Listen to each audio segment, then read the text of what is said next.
आता एक मी मध्ये बातमी वाचली की एक कुठली तरी भाषा होती, ती भाषा बोलणारी एकच स्त्री होती, ती वारली.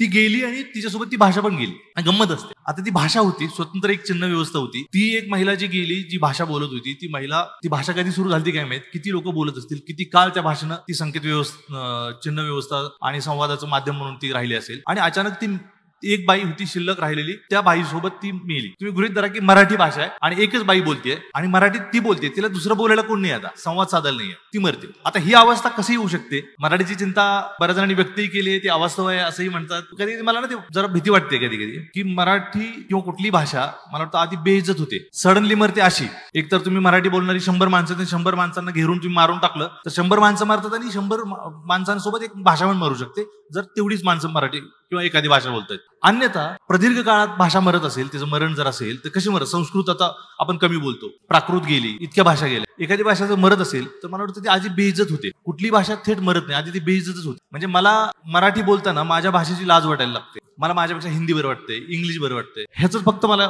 भीती वाटते. एक तर आपण मराठीत भेद करतो, नाही तर मग इज्जत देतो हिंदीला किंवा इंग्लिशला. तर प्रमाण भाषा हे खूप शेवटचं प्रकरण आहे, म्हणजे काय म्हणता येईल त्याला, एकदम सगळ्यात शेवटीचा कार्यक्रम आहे. आणि प्रमाण भाषा काय वाईट नाहीये, प्रमाण भाषा सगळ्या जगाला संवाद साधायला आहे. पण प्रमाण भाषा म्हणजेच भाषा असं नाहीये.